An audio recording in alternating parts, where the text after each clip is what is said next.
Excellent. Welcome everyone to another episode of Starseed Activations. So we just want to welcome Jody Powers. She is our co-host on tonight's episode. Welcome, Jody. Thank you for having me. Beautiful. So tonight we're actually going to start off with a quick prayer and just a blessing of the video and all of the people watching the video. So we just want to gently take a nice deep breath in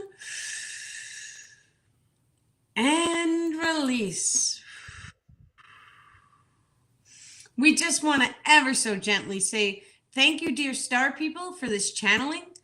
Thank you for raising the frequency of all of the people watching this channeling, allowing them to tune into their highest potential timelines. Thank you so incredibly much for bringing us the information that we need that is going to assist us along our evolutionary paths. And we just want to say thank you, star people. And many, many love and blessings to each and every one of you tuning in tonight. Beautiful. Wonderful. Excellent. Yes. Thank you for that, Danielle. Yeah. Hi, Mary Jean. Hi, Nancy Hadley. Yes. Hi, everyone. I'm familiar with all these people. Yeah, so wonderful. I love when they come. Yeah, thank you, star people. So tonight we're talking about the 1111 portal. Perfect. And we have a couple of questions that came in. Yes. So every year we talk about the 1111 portal and how important it is. And the Lion's Gate 88, there are certain dates that stick out for us.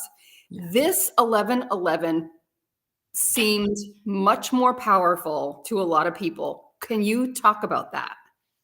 So as with any and all 1111 portals, each and every number in the portal matters. So this year was 2023. So we have that 3 and the 2 and the 2. Now, when we start to dive into 1111s, the number 1 itself lends to a door opening. So an 1111 portal technically is 4 different doors opening at once. Now, we know we need 3 in order to proceed with a manifestation. There has to be 3 frequencies to allow that manifestation into your physical reality. So the fact that on 1111 there was 4 doors open, that means that we're able to pull those 3 different frequencies and generate the manifestations. That's what that portal was all about. That's why on 11/9, many of us got triggered to release. So I personally witnessed in my life people cleaning out closets, donating things, or just releasing old material that they had to allow for the new growth and the new evolution to come in on 11/11. So I always consider 11/11 like a trigger day. Like that's the day to like pull triggers and get things done. But even still, here it is a couple days later, and I'm still finding myself putting into action new things. So I really think the portal, it lasts for a couple of days, but it really depends on what you place into motion.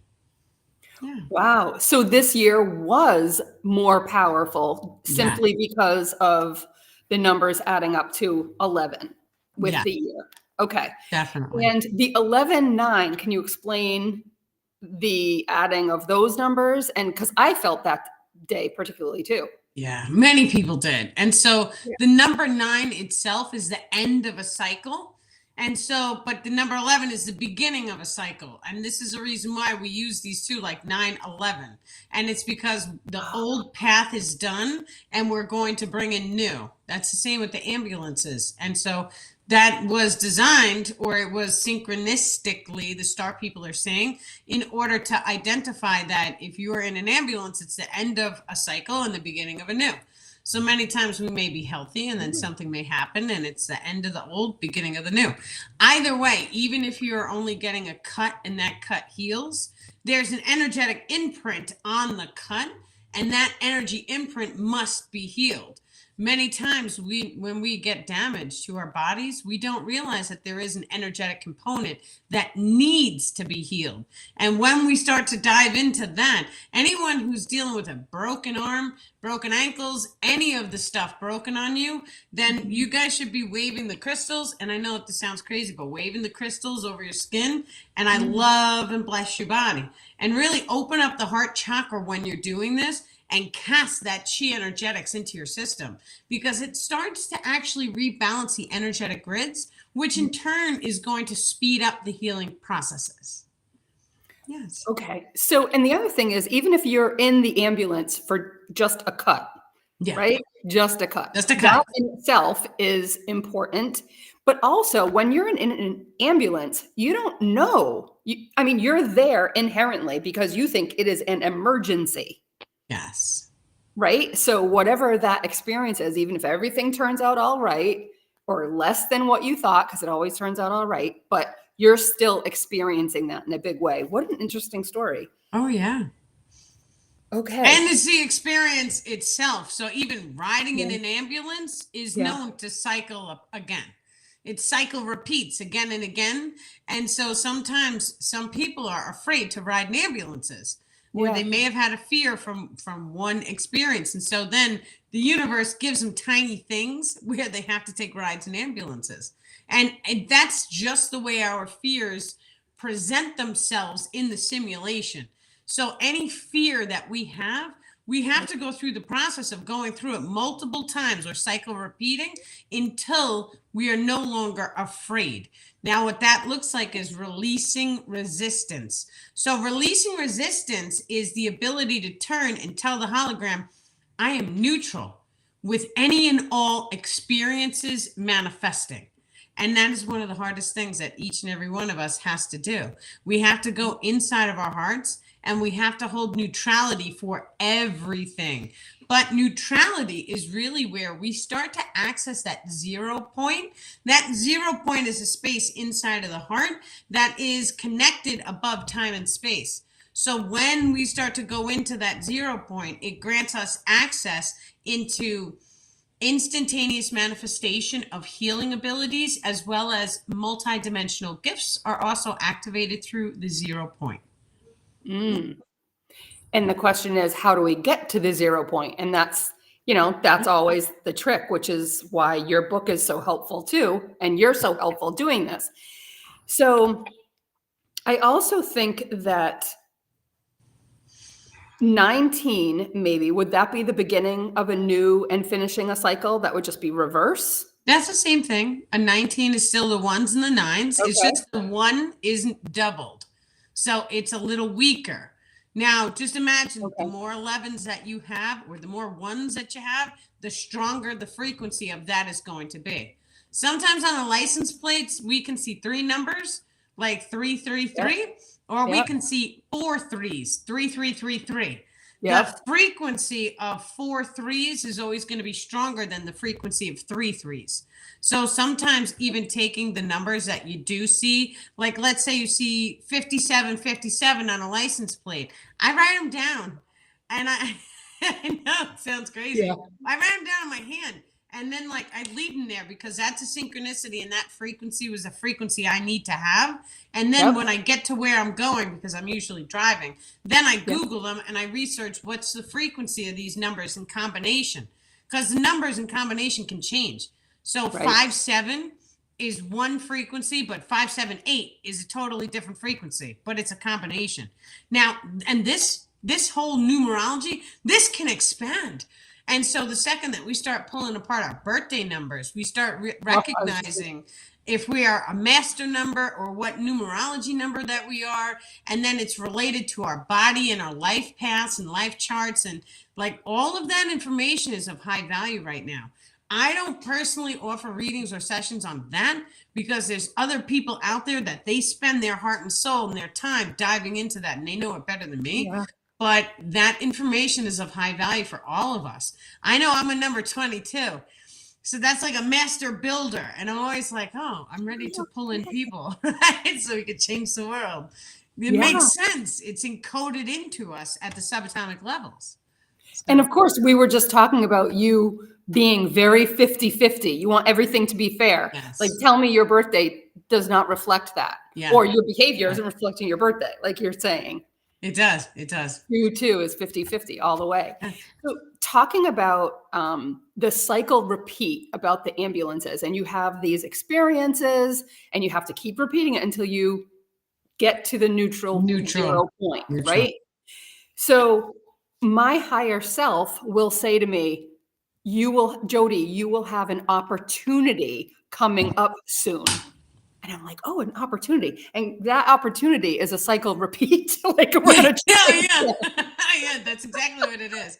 Now, I'm like, okay. Let me break this down to you, because and this, it's just this sentence, it like expands your mind. And it's dark, but this is how life is. And so you imagine a negative experience. So imagine someone gets kidnapped and now all of a sudden they're a captor. So they have captive syndrome. They start in the negative frequencies, which are slower. So the bandwidth is further apart because it's negative. And then all of a sudden they start to love the person who kidnapped them.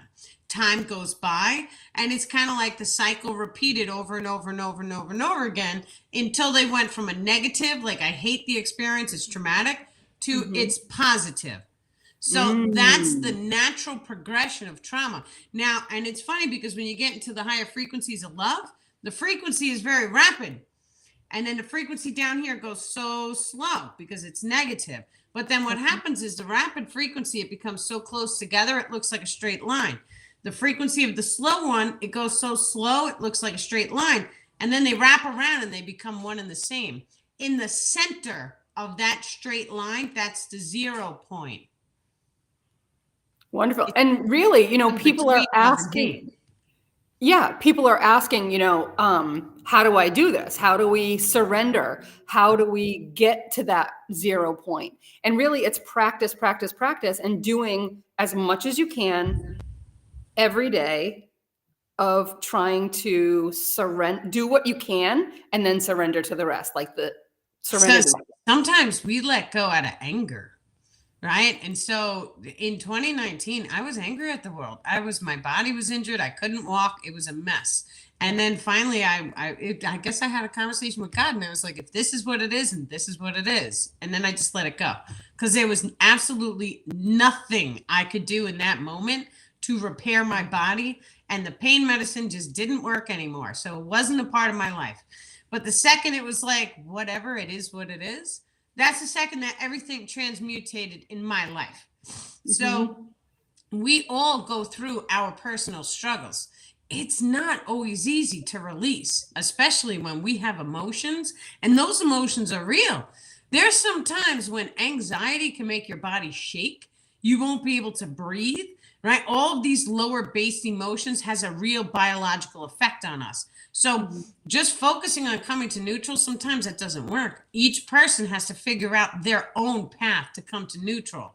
Now, I will tell you that the smaller emotions, the easier ones, that's what we want to start to dive in first, because those are tiny ones. We can get rid of those. When we get rid of them, we start to feel lighter. We start to feel better in our life.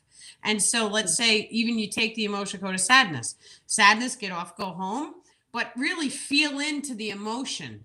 Right? So if you close your eyes and you summon up the emotion, how does that make your body feel? Everyone imprints differently. There's some significant traumas. Those imprint in certain chakra systems, the star people are saying.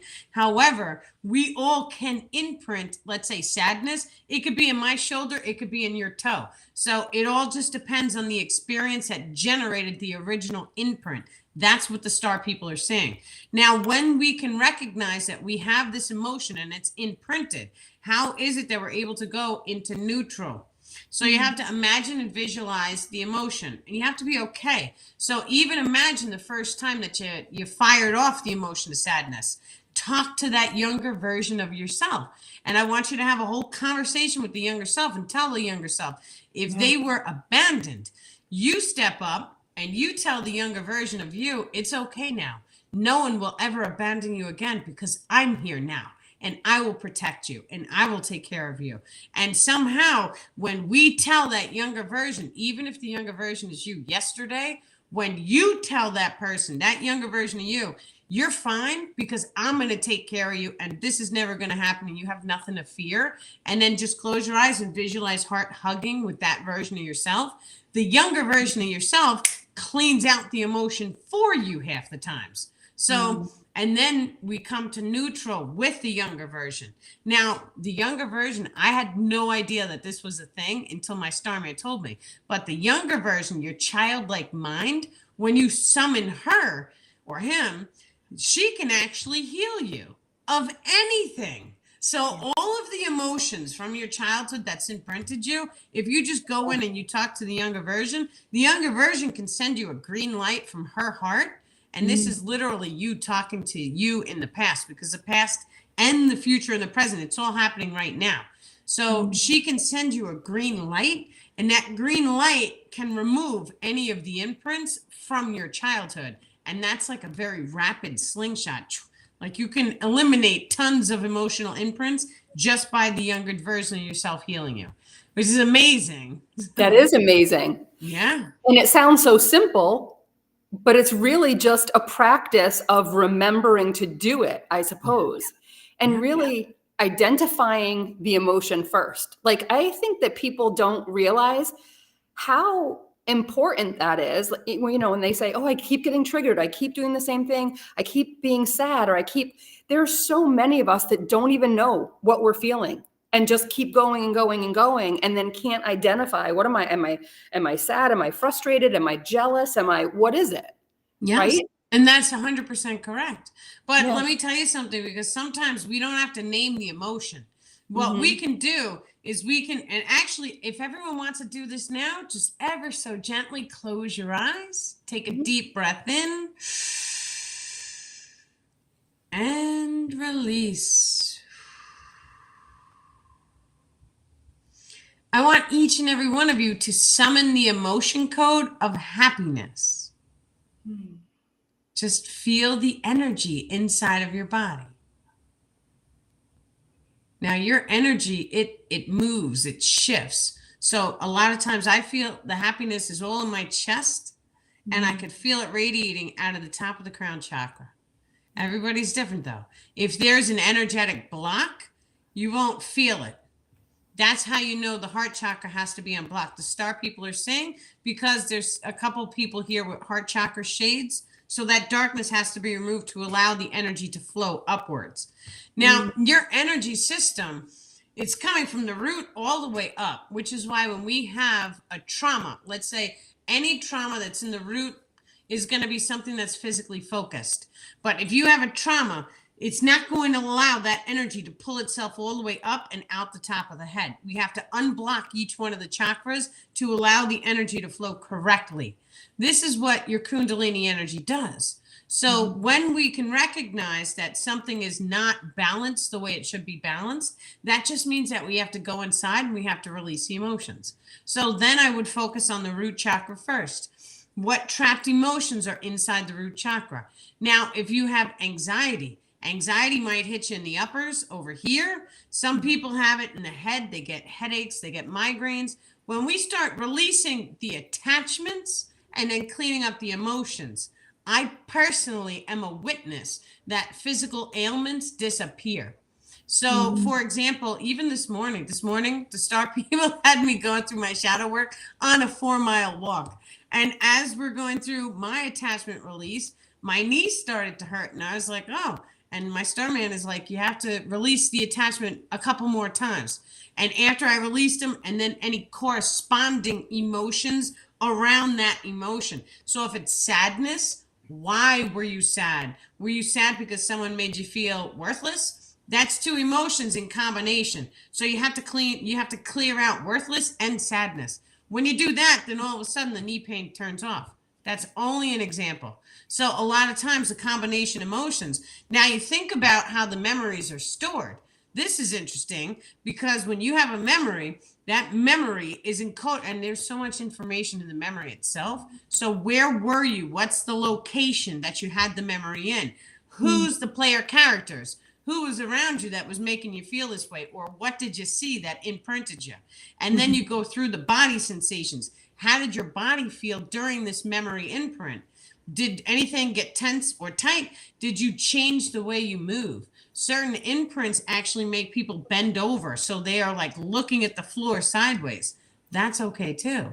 Now, if we take a look at yoga, for an example, every single pose that we do, whether we're raising the hands or putting them out sideways, that is changing the flow of energy inside of our body. So that change in the flow of energy is technically an emotion code. So what yoga is doing, it is activating different emotions inside of the body. All of the extrasensory abilities are completely controlled by the emotions. All of them. Every single one of them, there is no exception to the rule. We have to master the emotions. So there is a body emotion recalibration that must take place in order to allow us to energetically cast. I was just telling the ladies on my last Weekend Warrior program how to use a magic wand. And so this is what my Starman said. He said, you are taking a magic wand, and in all the movies, they have them waving the wand around. And they told me what they're doing is they are triggering different areas on your energy grids, which is forming, it's sort of like a crystal grid, but you're doing it in the energy field, and you're casting your frequency through the wood, because wood generates a vortex energetic. This is how the trees work. And so he's saying that you have to energetically cast and trigger different aspects of your energy grid. And then you take all of that once it's in like a crystalline grid formation, and then cast it at whatever you're doing. That is how magic wands work, which is so, oh my God, like amazing. Yeah.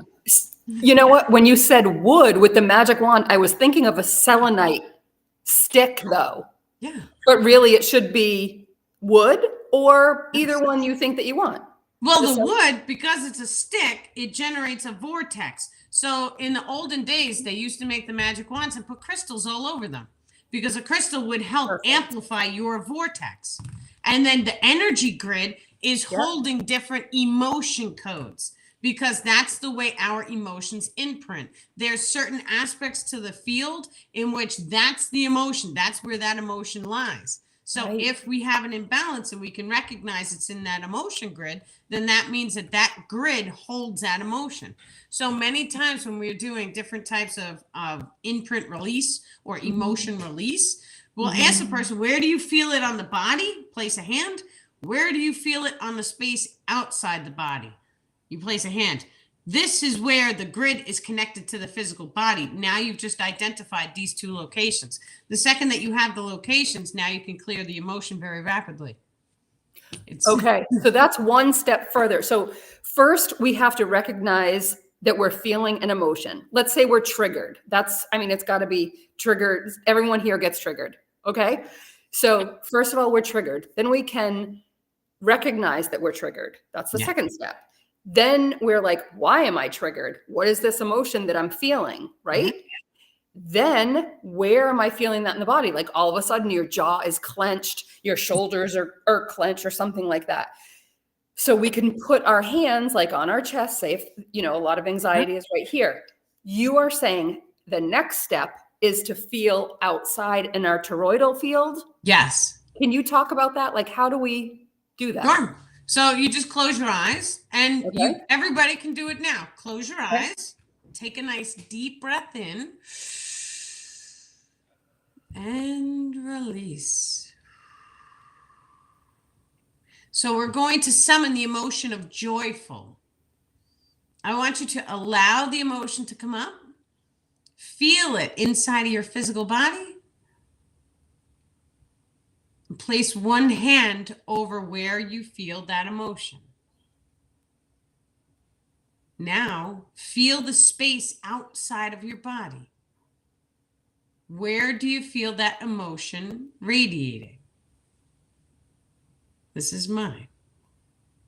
So this is where my imprint for joyful is. It's in my upper right-hand side, up here. So this is connected to the energetic grid complex because it flows through all three spaces of the field.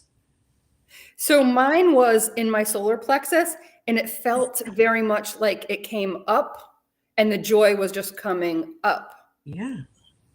That's So beautiful. mine would be kind of here too. So do we all have unique areas? Ours just happen to be similar in the Yeah. same state, but somebody else's could be in the back Well, or that's the thing. So if our joy is in the front, that means it's in front of us in the simulation, in time and space. It's in front. So you're going to experience joy more and more because it's in your front.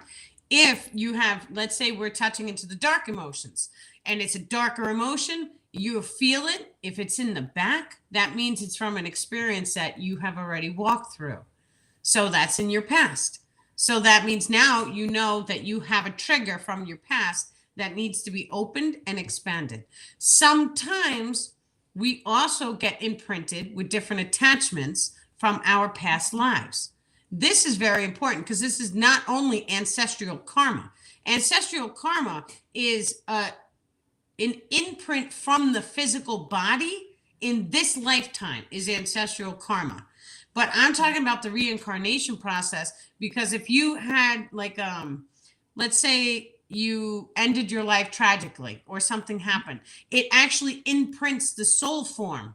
And so that soul form goes from that reincarnation into this one, and then all of a sudden that soul form imprint opens the attachment door and allows that attachment to latch onto you. And so now in this lifetime, now you're going to have to release that attachment because the attachment can find you and it is so simple. The second that you dive into the dark frequency range, there's no getting around it. The second that the attachment doors are open, it's like feeding season. They come. They find you. Even if you're alone in your house, they find you. They can sense the energy shift inside of you and they can locate you very quickly, which is okay too because the process of evolution is we raise our biological frequency and then all of a sudden they can't find us because they can't see us when we're in a higher frequency. Yeah. I love that. I want to be invisible to all of them. I think that's great. I don't. I want to know them. I want to talk to them. I want to clear them off my friends, my tribe, my family. I want to know all of them. Give me the Yes. emotion codes. Yes. Yeah. And so that is why a comment here says Danielle has helped me immensely with these issues personally. Oh, absolutely. We're all here for that reason. Yeah, for sure. So when we have, what about when we're sleeping? So I just heard from a friend who said, oh, it was 6 o'clock at night or 6 o'clock in the morning. I wake up and this terrible entity came through when I was sleeping. So then I guess she looked it up in a book and it said, oh, this is an entity for gut issues or something like that. Do they actually have times, like certain times? Is that a number synchronicity? Yes. They can interact with us either in the dream time or they wait until we're asleep. When we're asleep, think about it. Your soul, for the most part, leaves the body during the sleep cycle. Yeah. So when the soul leaves the body, these things can latch onto you and they can generate different, they pull or they feed from your energy that's on the body. So it's just very different. Now, yeah, they can mess with your sleep cycle, your circadian rhythms. They can push dreams into you.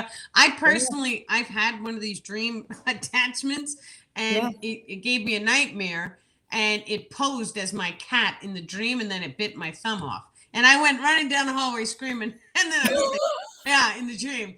And then I was like, wait, this is a dream. And then wham, I woke up and I was like, oh, that was an entity who didn't want me to activate because right before all this, I was making it snow, which was ironic. I have to tell everyone because in the dream, I made the snow come.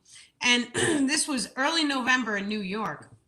And so, this entity in the dream ripped my thumb off. I went running down the hallway, screaming, oh my God. And then I woke up. And when I woke up, it was actually snowing outside my window. It was like the first week in November in New York. So for me, the synchronicity was like, I knew, when you just know, I was like, I made it snow. I know I did that. So, and then we've had other experiences time and time again. So like we changed the weather. Every single one of us can change the weather. That's how connected to the planet we truly are. So when we start to know this and believe it, the way you have to do it is you have to feel the emotion of the weather. So usually I tell people to start with sunshine because that's the easiest one. When people feel the rain, they have aches and pains come up. So that's a feeling, that's an emotion. That means that the weather is affecting your emotion grid. So now let's reverse it. And you feel the emotion and then you allow it to manifest into your life. Once again, we have to hit that 0 point. That 0 point is, it doesn't matter what the weather is going to be. I'm still going to have fun. However, I'm going to hold the emotions of a beautiful blue sky, sunshiny, warm day, and I'm going to thank the universe for manifesting it for me. And then I'm going to kick back. I'm going to laugh. I'm going to hang out, do some cool stuff, and then the sun's going to come out. And that usually happens, I want to say 9 out of 10 times. Yes. Now, of course, when you're around other people, it changes your manifestation. Because if someone doesn't really believe, it can add resistance onto the manifestation. So be careful who you're around. That's okay. Yeah. Right. So getting back to the dream state, are there certain times of the night that are important in terms of entities, or a question just came in about when people just spontaneously wake up? What is it about those certain times of night? They had me waking up at like 3:30 every single morning for like a year. And I couldn't go back to sleep. I was up and I'm like, why is this? And then after a year, it's like, I've had enough. But yeah, it's when the veil is the thinnest. And so the star people, as well as other higher frequency beings of love, joy, and bliss, there are some beings who are at a 9th density who are doing different types of activations on people who are in their personal collectives. The star people are saying this happens at like anywhere from 3:30 to 5:30, 6 o'clock in the morning. And so, but these activations, it goes into your biological systems because they're reprogramming your cells to accept a higher purpose, is what that is. So we just had 2 people say that. I wake up between 4 and 6 o'clock. Are we supposed to wake up then and meditate? But you're saying, listen, they're working on us at that time. But you could definitely meditate. That's what I used to do. And I used to smoke too. And you can't really meditate too then after you smoke because your heart rate's through the roof. The star people trigger me to tell the truth like 100%. So unfortunately, that's it sounds like meditation, but when you're smoking, your heart rate's through the roof. It's like, how deep can you really get? It's so much fun. Yeah. But I mean, that's why we love you. We identify with you because you do tell the truth. And in this era of Instagram gurus and stuff like that, and everybody looks perfect, they're doing everything perfectly. Like, listen, can we all just like talk about what actually happens when you're not on Instagram? Yeah. Yeah, well, absolutely. Right? I tell you guys, right? Like, hey, we quit sugar, and then hey, we're having iced coffee or a donut or something. And so that's okay too. Because you know what? I reserve the right to fail 1,000 times. I only have to get it right once to truly make it last and switch the cycle. I've switched so many cycles at this point. It's I quit smoking. That was a 20-year 2-pack a day habit. And it was like, bam, I threw the last one. I threw the empty pack in the trash. And that was a wrap. I was done. So, but even soda, I used to drink like a gallon a day of Diet Pepsi. And so that was a wrap. It had to stop. So breaking the cycles, yes, each and every cycle, we go through these moments where we're like, I can't do it. Like, this is the hardest thing I've ever done. Like, and then you fail because how many times do people quit smoking and they feel like I just can't do it, right? And like your thoughts in your mind, like all this stuff, it gets to you. Who knew that there were smoking attachments, actual attachments that sit on your energy? Really? Yeah, and they're nasty little guys because they talk all this junk the second that you quit. And they're like, don't you want a cigarette? These are your thoughts in your mind. And we think that they're just us from an addiction. What I'm telling you guys is they're attachments who are part of the addiction process. The second that you cast the attachments off, the voices go away. Your voice in your mind quiets when the attachments aren't there. I'm telling you this, I know this to be a solid fact. So to me, it's like anyone who's running any sort of like schizophrenic or they're talking to people, the first thing we want to do is cast off all the attachments and see what's really there, right? Because uncover it. yeah, there's the attachment. They don't even have to be there for only smoking. Sometimes if you've ever walked around your house and like you're missing your keys for hours and then you find them on the table and you know for a fact you've looked there like 10 times, that's an attachment triggering your brainwave so that you can't see the keys. You can't make this stuff up. This is how the attachments work. And then there's different levels of the attachments too. So some attachments are experiential in their nature. And what they do is they cast an experience on you. So an experience is something as simple as like stubbing your toe. And let's say you did it 10 times. That's a cycle repeat. You have to clear the attachment because that attachment triggers the frequency or the emotion into your field, which ends up you manifest it because you're triggering the emotion. Right. That's how the attachments work. And I remember you saying, I was asking you, like, how do I get this? Sometimes I can say, get off and go home, get off and go home. That doesn't work enough. And I said, how do I do that? And you said, that's an attachment. Yeah. Every single thought is an attachment. Yes. And some are kind of bigger than others, but they do keep. It's like making a path in the woods, right? The first time you go, there's a bunch of stuff. You need to clear that out. And then the next time you go, it's smoother and smoother. And pretty soon you have a path, right? Like, I guess that's clearing the attachments out of the way. And attachment can be a simple thought.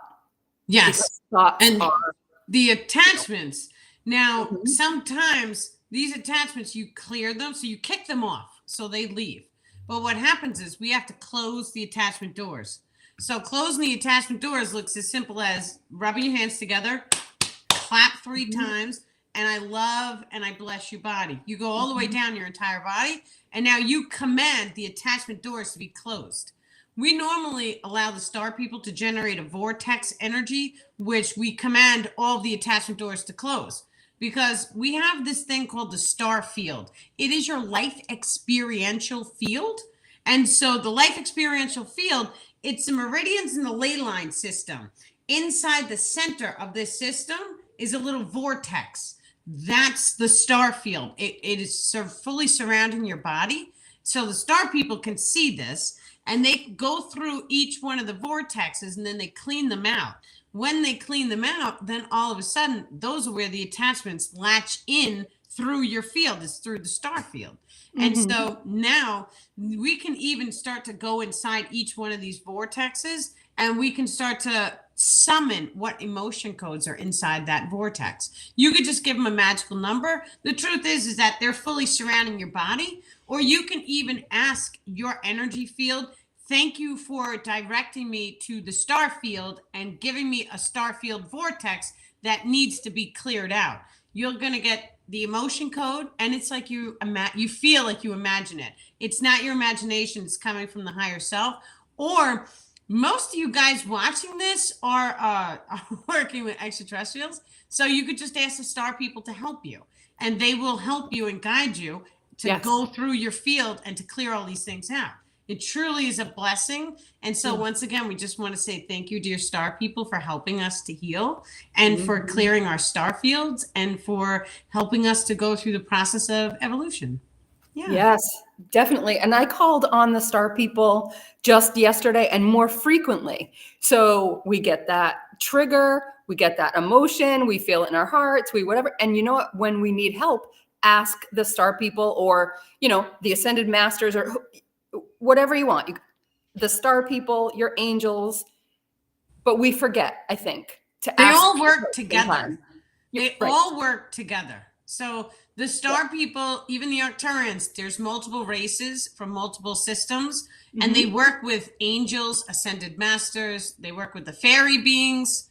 Yeah. They're all together. So, and that's why it's like, wow, you guys all know each other because they're all connected and they know each other. They've been through different levels of density. So, yeah. So if somebody wakes up at 3:30 in the morning between 4 and 6 and they wonder why, what is going on? You're getting upgrades Thank you. Thank you to the star people for helping me get upgrades today or tonight. Yes, absolutely. And a cold or a flu, sometimes that's a DNA upgrade. And so it is what it is. Sometimes when we get sick, your DNA takes the cold, fights the cold, and then your DNA is upgraded because you had the cold or a flu. So sometimes, right, we may experience a cold or a flu here on Earth, and we may not realize that it could potentially be an upgrade from Mother Earth. Yeah. Right. We don't know. We don't know. So you're talking about DNA upgrades, and we had a question about that too. Can you talk about how we are being given DNA upgrades and attachment release clearings just by watching these sessions? Yeah. Oh, well, that's interesting because the attachments don't really like me.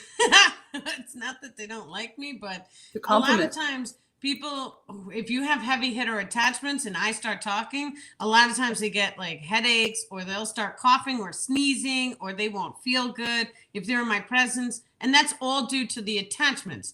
So the attachments trigger them to feel crummy. This way they leave the environment if I'm standing in front of them. So the first thing I do is I pull them aside. I say, sinus infection, get off, go home. Sniffles, get off, go home. And we go through all the different symptoms that they're experiencing. You have a migraine, get off, go home. Then sometimes, like you were saying earlier, sometimes you do that and it doesn't go away.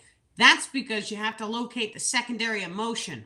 We have to know the attachment's exact name. That's the downside to this, is that we can't just shoot off the emotion code, because some of the attachment names are like dizzy pop.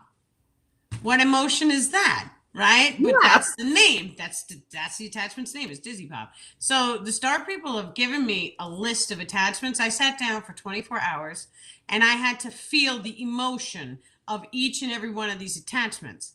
And so, and there's death attachments. Many of us have gone through that. Think about a time in your life when you have felt so sick that you're like, oh, I'm going to die. That's an attachment. That's an emotion. And so when we start to recognize these things, we start to catch our language and we start to catch the way we talk. And then we start to course correct our language significantly, because it's all... Now, there's negative or lower vibrating attachments, which are known as demons, unfortunately. And then we have the middle range. The middle range attachments, those guys are perfectly fine. Leave them alone. They're just here to watch us tie our shoes and brush our teeth, just as an example. Then we have the higher frequency attachments. Those guys you want to summon. And so they're the ones who are joyful, blissful. I'm loved. I am perfect just the way I am. These are all attachments of a high frequency. You can start to summon, I feel like a saint, right? That's a higher frequency attachment. We're not even up at the certain level because there's a higher frequency of emotions that a human being can't technically perceive. So we have to raise our frequency to allow those higher frequency emotions to be downloaded into our system. It's a baby step process though. But using your imagination, and let's say you wanted to touch into saint frequencies. Saint frequencies is easier than saying 5D frequencies, because how do we really know what 5D feels like? We can imagine blissful. It feels amazing, right? I know what it feels like a little bit, but not fully. I know what 4D feels like when you're instantaneously manifesting and you're always in the zone of focus and every day you're laughing and blissful and having fun. That's 4D right now. 5D, your perception changes, which I've seen before. The color spectrum of the reality also changes. So we have to recognize, it's like a little more cartoonish. That's what it looks like in 5D. So when we start to recognize, how do you get up to 4 and 5D? How does it feel like to be a saint? How does it feel like to have more light in your body? It's very, we'll take the saint for an example, or even a nun. Would you curse in front of a nun? No. So if you're cursing, that means you're lowering your frequency, which is not allowing you to tune into that higher frequency. So, and I know, because me personally, I went through a whole thing. I'm like, what's the big deal? It's only a curse. It's the emotion behind it. but that's not true at all. Unfortunately, it's the entire word. And then it's allowing other people around you to curse. Because if you take a look at the nuns, nobody really curses around a nun. It's very, very rare that that happens. That's like 5D frequency, right? So it's very rare to experience darkness, but the potential is still there. Yeah. So I wondered, you talked about the 1111 portal and the significance of numbers, but we haven't talked about the 11th harmonic yet. Is there more that we should talk about? Okay. I feel like. So they've taken a piano. Let's say you put a piano across the room, and then let's say you take a tuning fork and you put the tuning fork across the room. You strike a C note on the piano. Your tuning fork is a C note tuning fork. That piano across the room, that frequency is actually going to vibrate, hit the tuning fork, and then the tuning fork is going to vibrate. This is how your higher self works. Your higher self is in an 11th harmonic, which means it is the next octave up. Now, because our physical form, it's kind of in a discoherent frequency. That means that we hold emotions at a lower, darker. We are not holding the same exact frequency as the higher self, but an octave lower. So we're able to actually dive into meditations. And during the meditations, we can ask the higher self. Well, we do it in the sense of thank you for healing me. But what I'm telling you guys, you can ask the higher self, thank you for programming my cellular levels to match your frequency, but an octave lower. And then all of a sudden you can spontaneously heal your body. Now that frequency is also your binary codex frequency. The binary codex frequency is the moment of true conception. There is a tiny little light that shines. If we had the technology to pull, well, humanity has the technology to pull the frequency wave off of that light during the moment of conception, then we would know your binary codex frequency. That's your soul's perfect frequency, minus any distortions from the last reincarnation moment of death, or even any traumas, because sometimes the traumas stick in the soul form. So that's in there, but that's like the closest you're going to get to like your ideal health. Yeah. That is so helpful. So it says healing takes place when the ego self and the higher self resonate at 11 times the frequency of each other. Like I'd be happy just to resonate at a one-time frequency. Right. Like my highest self, right? Yeah. But this seems like next level. And then it says there are 6 octave light streams inside of each individual. Yes. Connected into the binary codex frequency range. So this just seems very important. Yes. So the 6 light streams are the 6 Kundalini channels. And so your Kundalini channel is a light stream that's inside of the physical body. It is made up of a triangle in a circle, and it comes down. It looks like a tube. And so the triangle has 3 different frequencies in it. We have 6 of them inside of the body. Now, 5 are light, 1 is dark matter. But dark matter is still considered light because it's still connected to the higher self. And so they each represent your elementals. So 1 is earth, that's on the left-hand side. That is directly connected to your emotions, which is your magnetism, which is why Mother Earth is surrounded by a magnetic grid. Then we have air, which is in the front of you. That air is connected to the air in Mother Earth. And so we can utilize this air to cleanse and purify your emotions because the water and the air work together. Now, on the right is your chi energetic systems. This is your fire.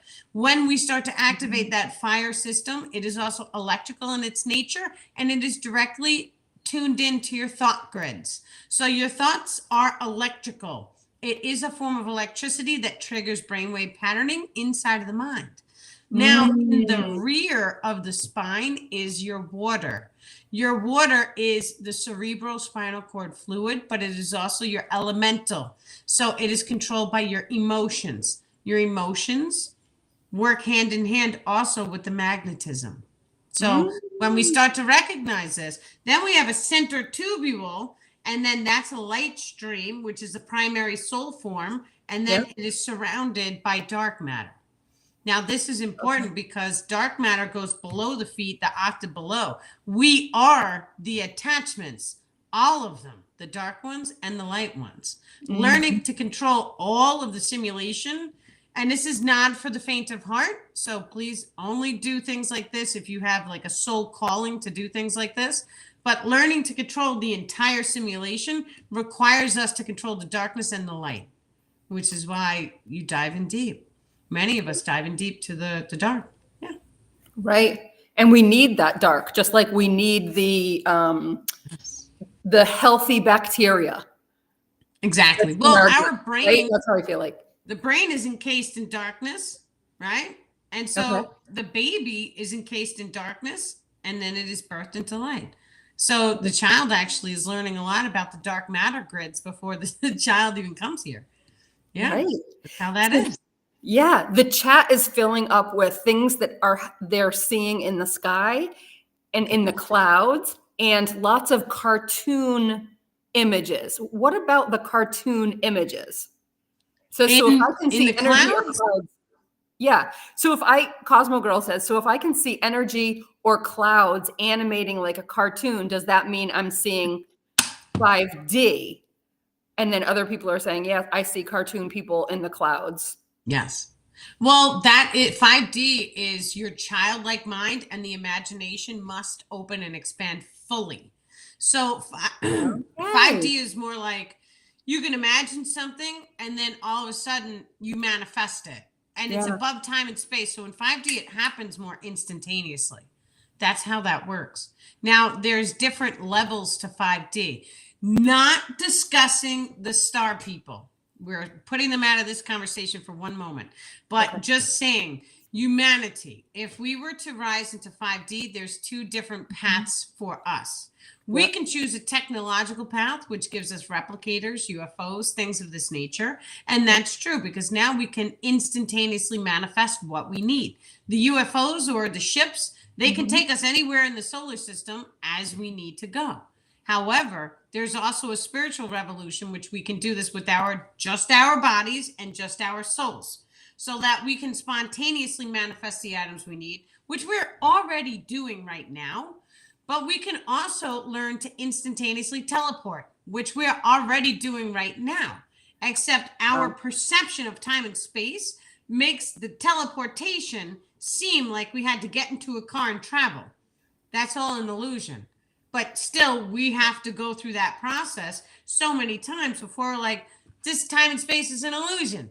I'm already at the location I need to be at. And then all of a sudden, time starts speeding up and you start ending up in the end location faster and faster and faster. So it really is just us waking up and remembering who we truly are. That's happening. Yeah. You know, that does make sense. So when we're clearing chakras, when we're clearing entities, often in my Akashic sessions, I'll ask people, tell me what you're seeing in this field, like concentrate on this area of your body. What are you seeing? And they'll see storms or dark things in general. And then when it's cleared, they're like, I'm seeing psychedelic colors, or like flowers are popping up everywhere. And it didn't dawn on me at all that it could be from a 5D. I just thought, oh, healing is beautiful, but it's so much more than that. These colors are beautiful. Gorgeous. Beautiful. Yeah, the people who do take the psychedelic trips, I am not one of them, so I can't really speak on it, but they do report cartoon colors and sacred geometry that they're seeing and all sorts of things. That is basically what 5D looks like. However, there's different levels to it. Right. Which is amazing. Yeah. Beautiful. So we also were going to talk about the solar flash tonight. Yes. And lots of channels are talking about the solar flash. There are solar flashes all the time, of regular ones, smaller, bigger. Yes. So this is a very, very interesting topic, because I personally had a date in mind for my solar flash. And then as that date came closer, the star people started telling me, you are not ready for 5D. And I was like, okay. So they were like, and that's, once again, that's in my reality, not everyone's, just mine, because each and every one of us is actually in our own independent timeline bubble. So that means that we can co-create collectively, or we could be on our own timeline and manifest differently. There's different timelines out there in which the solar flash already happened. We would just have to shift our frequency to frequency match that timeline, to vibrationally or multidimensionally timeline jump into that parallel reality. In my reality, it didn't happen because the star people told me you have more to work on. And I said, okay, that's great. Let's do it. So when we're talking about the solar flare, there are technologies that can divert the solar flare. There are technologies that can calm down the sun so that the solar flare doesn't happen, because the number one aspect of the solar flare is that humanity is ready for it to happen, so that it doesn't cause chaos and people don't lose their lives. So the majority of humanity has to be ready for it. So just imagine for 1 second, all of the light workers, all of the star seeds that are on this planet, we're going through a form of like an internship program where we got sent here and we get triggered at certain times to go through this ascension process. When enough of us start holding 5D frequencies, and I'm talking about, we've done the shadow work, our vibration is very high, we're laughing and loving life, everything is good, our house is clean, all the stuff, whatever makes you feel like you're in 5D and you're very high frequency, then your high frequency linked in with a bunch of other starseeds who are doing the same thing, same time, we start to summon the solar flare. And then the collective consciousness, because it's like, what, 3% of the population has to be fully awake and aware to shift the entire collective. So when 3% of us wake up and we become 5D, it automatically is going to start to summon a solar flare. So we need to see the change in the people first, is how that has to work. Okay. So the solar flare will be a good thing, beautiful thing for us if given in the right time. It is. When we're ready. Going to be given in the right time, because it was already going to flare and it was stopped multiple times at that, because we weren't ready. And so they just keep sitting back and watching the human consciousness grids, and when it's ready, it will happen. But I can tell you, they showed me a vision of what it looks like, and it looks like 3 horns, like womp, womp, womp, and the sun just looked white. So that's what the solar flash looked like to me in my vision that the star people gave me. And the sun looks white. So anyone who says that there's not going to be a solar flash, that sun was yellow when I was a kid. And so it looks white. So if it's not going to flash, it's gonna do something, right? Because how bright can it get before something happens? It's kind of like heating up a light bulb. Like, yeah, that's very logical just to think about that, you know? So it feels like it will be in our lifetime. I know it will, because we don't end up with this type of knowledge unless something big is going to happen. Something big is coming, right? And we feel it because we see the chaos in the civilization. So all the chaos in the civilization and all that stuff happening, it's like, we can see that we are going through a transformation. I personally, I'm not the same person I was a year ago. You guys have reported back to me. You watch the earlier videos and you're like, wow, you've evolved so much. You've grown. Yeah. And that's only in a year. So just imagine how many other people are going through their transformations, because it's got to be more than just me. It's everybody who's waking up to the spiritual knowledge and actually putting it to work, putting it to practice in their own lives, right? That the spiritual knowledge is helping us to evolve and grow and to really overcome anything that's holding us back from being happy. Like, and who wouldn't want to be happy? So to me, it's just the best thing. Yeah.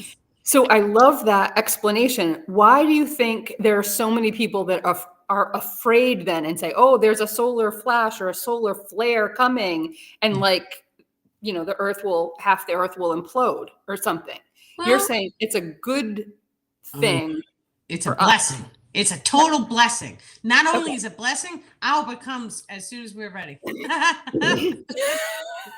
That's not what I was going to say. That's my star, man. Yeah, I hope it does come when we're ready, but it's going to change us down at the subatomic levels, which starts the process of evolution. Now, what that is going to look like is just imagine any attunements each and every individual has is going to be amplified by the gamma radiation that comes with a solar flash. So if you are focused on telekinesis, teleportation, whichever one of your abilities that you are focused on primarily, or it can even be multiple, those are going to get amplified. Your physical form is also going to get amplified to such a degree in which you shall be able to spontaneously heal at any given moment. Also, the shapeshifter ability will be readily available for most, if not all of you, to access. This includes spontaneous healing and remission. There will be a portion of your civilization which may also rely on technological abilities to heal, but the most of you will be able to do it on your own. Or you may have a healer local to you, which may spontaneously heal your physical form. That is what the star people are saying. Yes, because I've been hearing that, and we healers we're still in training, and we have so many skills already. And just thinking that it will be even more is magical, right? That we can do even more than what we can do right now with all of these frequencies and these gifts. And really, I say we're doing it. We're doing the healings. We're just the vessels. We're the conduits going in. And all we have to do really is do the work, get rid of the entities, start paying attention to joy attached to that frequency, welcome that frequency in. And that's kind of our job. And just to receive. That's it. Be as children are. Literally. And like I have 2 kids. They're 12 and 10. And so it's just a blessing to see laughter, right? And to just be happy. And that's what we need more of in the civilization. Because when we start to really come inside of our hearts and we just do something that makes us happy and joyful and we feel blessed all the time, then everything is going to be okay. Yeah. This is a blessing for all of humanity. Definitely. Solidly. I know this to be a fact in my heart. And so in a lot of my sessions too, when people are saying, what is my purpose? When am I going to be done with this? Like, when are we going to be done with this training, Yes. And a lot of times it's 3 years, 4 years, 2027 and around that time. So just me being in this unique position to hear that pattern, I kept thinking, I'm like, yeah, it's actually really going to happen. And I get excited thinking about it. Yeah. Oh, it's very exciting. It's very, very exciting. When is it going to be done? It's funny because usually when we don't know what our highest passions and things of that nature, it's actually because of a solar plexus blockage. And so we're not given, the way the focus works is kind of like this. The solar plexus pulls energy directly into the belly button. Much of that energy chambers into the sacral chakra, which is orange in its nature. That's where your passion sits. So if you have a blockage in your belly button chakra, your solar plexus, you're pulling the energy in, it's chambering, but you can't pull the trigger and do anything that brings you joy and happiness and excitement. That's where that comes from. Interesting. I actually had Sunshine did her purple love. She channels Saint Germain and she unblocked mine. And I went home that weekend and I started painting again. So it's very like your highest passion and potentials, all that stuff is in the solar plexus. It's beautiful. But it is 8:04. So we have to tap out for tonight because we have the Shadow Work Zoom coming up at 8:30. Okay. So we just want to close the session with it's not even a session. We just want to say thank you, dear star people, for channeling with us tonight. Thank you so incredibly much for clearing each and every person's energetic grid structures, bringing them peace, love, and light into their physical realities. Thank you for guiding all of us. Thank you for supporting us while we go through our shifts and our bricks of consciousness. And even if we have to go through a brick twice, that's okay too. right? It's okay to fail because even failing is simply an experience that we are meant to have. And so, with that, my train is coming. You guys have a wonderful night. I will see you at the Thank you, Danielle. Thank you, Star People. Yes, thank you, Good night. Jody. Anybody who wants to come, you can send a message through daniellelipton.com and we will send you a shadow work session link for free. It's complimentary. And then you can also have a session with me at daniellelipton.com. Excellent. You guys have a wonderful night and many, many love and blessings.